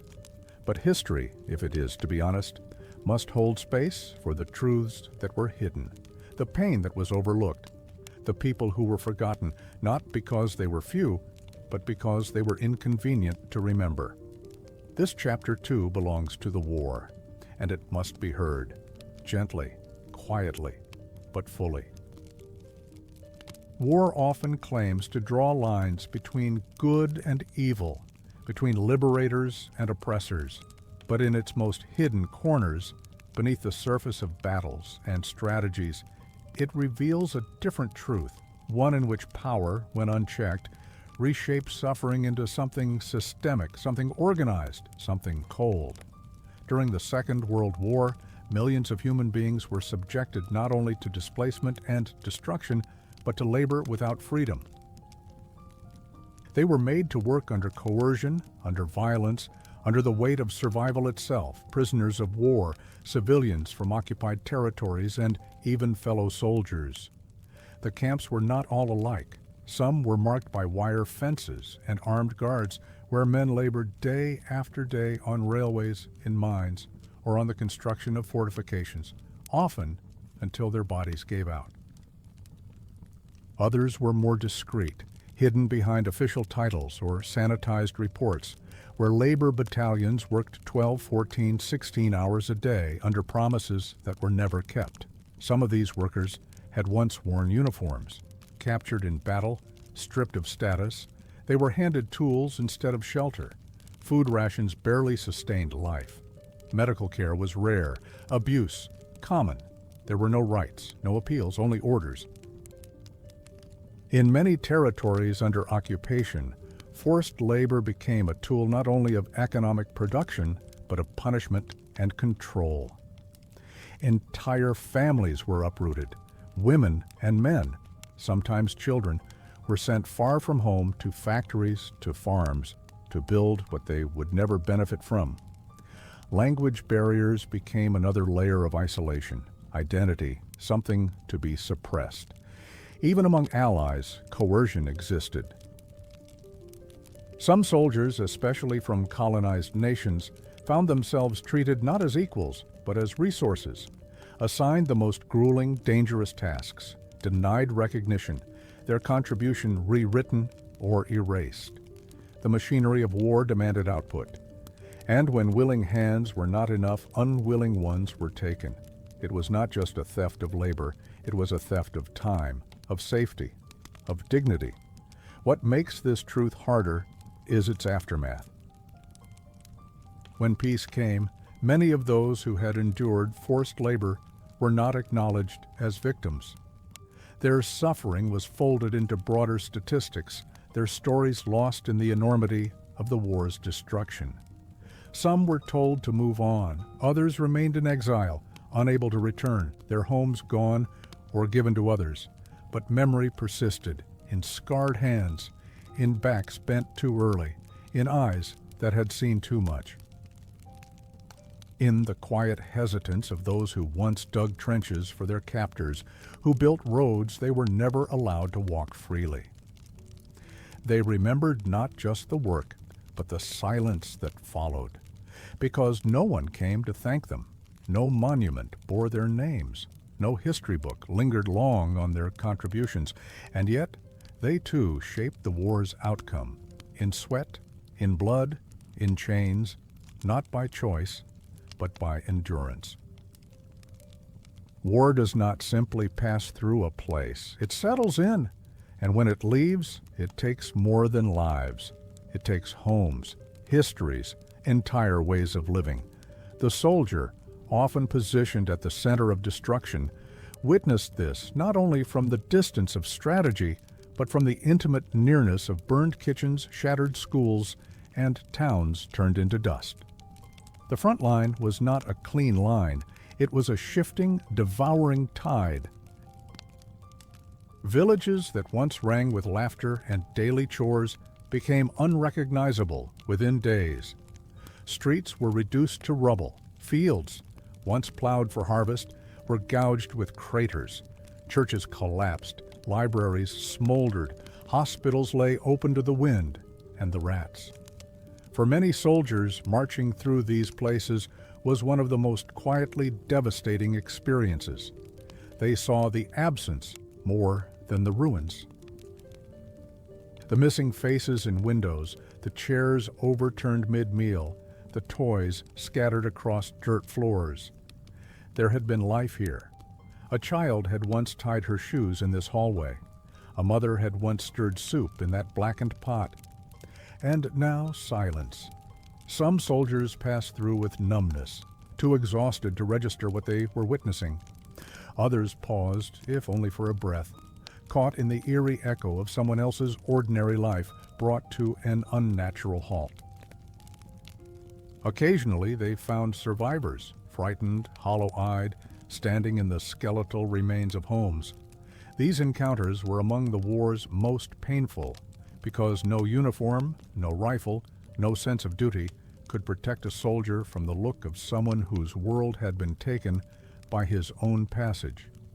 There were those who tried to help. A blanket offered, a bit of food. But the scale of need was overwhelming. For every act of kindness, there were 100 more sorrows untouched. And beyond the visible destruction lay something even harder to measure: the disintegration of community. Neighborhoods that had existed for generations were scattered across refugee camps. Friends were separated by borders, languages, trauma. Traditions that required gathering, festivals, markets, worship were silenced. The very fabric of identity was torn. This too wounded the soldier, not because he always knew those people, but because he could see his own village, his own street in theirs. The destruction was not abstract. It was intimate, and it whispered, "This could have been your home." In some cases, soldiers returned years later to places they had helped destroy. They came not with weapons, but with questions. And sometimes they were met with silence, sometimes with forgiveness, more often with grief too deep for words. The rebuilding took decades. In many places, it never truly came. Ruins were left to stand, trees grew through foundations, the memory of what once was held only in photographs and fading testimony. And so the soldier carried that memory too, not just of combat, but of absence, of streets once filled with music now remembered only in silence. In the beginning, most soldiers carried more than weapons into war.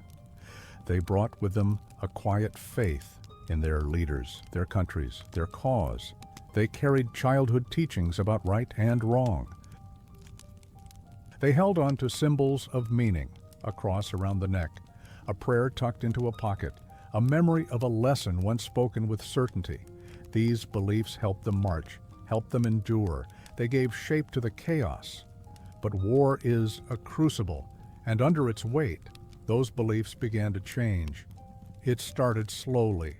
A moment of hesitation during a senseless order, a glimpse of cruelty not from the enemy, but from within their own ranks. A child wounded by accident. A village destroyed, though its people had done no wrong. Each instance cracked the foundation just a little more. For some, faith faltered. The prayers they whispered in foxholes felt unanswered. The rituals that once comforted now felt hollow, disconnected from the blood-soaked earth beneath them. They asked themselves questions they had no words for, about justice, about mercy, about the silence of God amid so much suffering. For others, the collapse was moral. The line between good and evil blurred. Orders came that felt wrong, but disobedience meant punishment. Survival demanded actions that their former selves would never have imagined. And each step deeper into the fog of war left behind another piece of what once felt certain. Some held on to belief with fierce desperation. They became quieter, more inward. They reread passages from sacred books by lantern light. They murmured mantras beneath breath. But even then, belief was no longer a beacon. It was a thread, frayed, trembling, stretched thin across the growing void. Values, too, became casualties. Honor was redefined not as fairness, but endurance. Justice became secondary to victory. Truth was a luxury. The world that had seemed structured and just became, under the shellfire and the shouts, chaotic and indifferent. Some soldiers found new values among the ruins, not the grand ideals they'd been taught, but small, personal ones. Protect the man beside you. Share your last cigarette. Hold a hand when the pain becomes too great. These became acts of quiet defiance, of humanity reclaimed in the face of everything that tried to strip it away. But the loss of guiding principles left scars. After the war, these men returned to a world that still believed in the stories they no longer trusted. They sat in pews, in classrooms, in family dinners, nodding at words that no longer felt true. Their silence was not always agreement. It was grief. Because what had died in the war was not only comrades, not only time, not only peace. What had died, too, was a certain vision of the world, one in which things made sense, one in which good triumphed clearly, one in which suffering had a reason. And in its place stood something quieter, heavier, not disbelief, but the deep, enduring ache of disillusionment. When a war ends, it does not truly end. Its noise may fade, the smoke may clear, the streets may be rebuilt, but inside the bodies and minds of those who lived through it, something remains.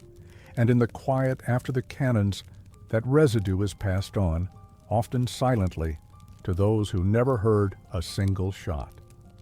The children of veterans grew up in homes where silence was common, not the peaceful silence of contentment, but a dense, watchful quiet. Many fathers did not speak of what they saw, not because they had forgotten, but because they remembered too much. Their stories sat behind locked expressions, behind sudden outbursts, behind long hours spent staring out windows when the rest of the house had gone to bed. These children learned to read the air. They knew when not to ask questions. They understood that certain dates brought unease, that loud noises made their parent flinch, that a certain sadness lived just beneath the surface. For some, this silence became a kind of inheritance. The trauma of war, left untreated, became behavioral, emotional, a way of being. Some veterans struggled with closeness, with patience, with gentleness. They carried a weight they could not name, and unknowingly, their children grew up trying to carry it too. Others, seeking to protect their families, became overly strict, desperate to impose order where chaos had once ruled. Still others withdrew completely, creating emotional distances that no love could quite bridge. And yet, despite this, most children sensed that what had happened to their parent was enormous. Even if they never heard the details, they felt the presence of something vast and unspoken, something that shaped who their parent had become and who they themselves were becoming in response. As those children grew into adults, some began to trace the outlines of that hidden history. They sought out documents, diaries, other veterans. They began to ask the questions that once went unanswered, and in doing so, many uncovered truths that brought both pain and understanding. But the impact was not only emotional. Entire communities bore the imprint of war, patterns of alcohol use, mental illness, economic instability. All were touched by the invisible hand of trauma carried home by thousands. Neighborhoods became hushed places of shared survival, where grief was not always spoken, but deeply felt. In some families, the trauma skipped a generation, surfacing unexpectedly in grandchildren. A fear of loud sounds, a sense of vigilance, an inherited anxiety that seemed to come from nowhere, yet fit perfectly into the shape of stories never told. And then there were those who broke the silence. Veterans who, in their final years, found the strength to speak. Children who, through art or writing, gave voice to what had been buried. Therapists who listened without judgment. Communities who began slowly to understand that healing could stretch beyond a single lifetime, because war does not end with treaties, it echoes. Through memories, through behavior, through blood, and it takes more than peace to stop its sound. Some nights, decades after the last shot was fired, the war returned, not in sound or smoke, but in dreams. In flashes behind closed eyes, in the sudden jolt of a body that had learned long ago never to truly rest. For many veterans, sleep became a territory as hostile as any battlefield. They entered it cautiously, if at all, bracing for the images that waited in the dark. Memories they had pushed down during the day rose with clarity at night. The face of a fallen friend, the distant scream of someone unnamed, the unbearable silence after an explosion. These were not just dreams. They were relived moments, visceral, detailed, unchanging. The mud felt real, the weight of the rifle, real. The helplessness, the panic, the rage. They returned in full force, untamed by time. Some awoke soaked in sweat, others screamed into pillows. Some rose and paced for hours, afraid to close their eyes again. Partners and children learned to give space, to speak softly in the morning, to accept that sleep for a veteran was not rest. It was survival, repeated nightly. Even in waking hours, the memories clung. A sudden sound, a dropped glass, a slammed door, could trigger a flood. A scent, even something as simple as wet earth or diesel fuel, could transport the mind back to a moment no one else could see. These moments arrived uninvited, and they rarely left quietly. Veterans developed ways to cope. Some kept radios on through the night, hoping the voices would keep the memories at bay. Some avoided certain places, certain holidays, certain conversations. Others drank not to forget, but to silence the return. But the past, when marked by trauma, is patient. It waits. There were those who wrote carefully late at night, letting the page absorb what the mind could not hold. Others walked alone at dawn, moving not toward anything, but away from something unseen. These rituals were quiet, often misunderstood, but they were lifelines. The persistence of memory is not always cruel. Sometimes it offers comfort, a remembered laugh, a shared meal, the face of someone who gave hope amid horror. But more often the memories are sharp. They cut without warning, and no uniform, no distance, no ceremony ever made them fade. For many, the war ended on maps, but inside, it never did. It lived on in the quiet moments, in the shaking hand, holding a coffee cup, in the refusal to talk about birthdays, in the way some eyes looked through walls, through time, through everything. And in the stillness of the darkest hour, when the world outside slept peacefully, the soldier lay awake, listening, waiting, remembering. In the hush that follows the final chapter of any war, when the drums of conflict have long since faded and the parades have been swept away, what remains is not only history, it is residue. It is silence. It is the invisible legacy carried by those who returned and those who never had a chance to. The soldier who once marched through fields now walks quietly through supermarkets, his eyes scanning exits. The widow, who once clutched letters with trembling hands, now folds those letters into drawers, rarely opened. The child, never told the full story, learns the shape of grief not from words but from pauses, from glances, from things never said at the dinner table, and all around them the world moves forward. Buildings rise over places that once burned. Children play where bodies once lay still. Flags wave in the breeze, and politicians speak of victory, of resilience, of peace hard won. But the soldier remembers. He remembers that the cost of war is not only the lives lost, but the lives interrupted, the minds altered, the beliefs unraveled, the communities broken and slowly, painfully stitched back together with hands still shaking. And if we are to honor those who bore this burden, not just the brave, but the broken, not just the decorated, but the forgotten, we must learn to see the war not only in its battles, but in its echoes, in the nightmares, in the hunger, in the hollow eyes of those still searching for meaning in what they endured. Because war does not end when the guns fall silent. It continues in the bones of the living, in the quiet between conversations. In the long, slow rebuilding of what was taken, dignity, safety, trust. To recognize this is not to dwell in sorrow, but to make space for truth, to offer the kind of remembrance that does not glorify, but gently witnesses. So let us remember the soldier's hunger, his silence, his dreams that never let him sleep. Let us remember not only what he did, but what it cost him to do it. Let us remember the villages turned to ash, the values lost, the voices silenced. And in remembering, perhaps we learn, perhaps we see, and perhaps in some quiet way we change. If this silent descent into the past, into the long and shadowed path of a soldier's suffering has touched you, I would be deeply grateful if you would offer me a silent click on the like button and perhaps subscribe for more winding explorations through the haunting and intricate corridors of history.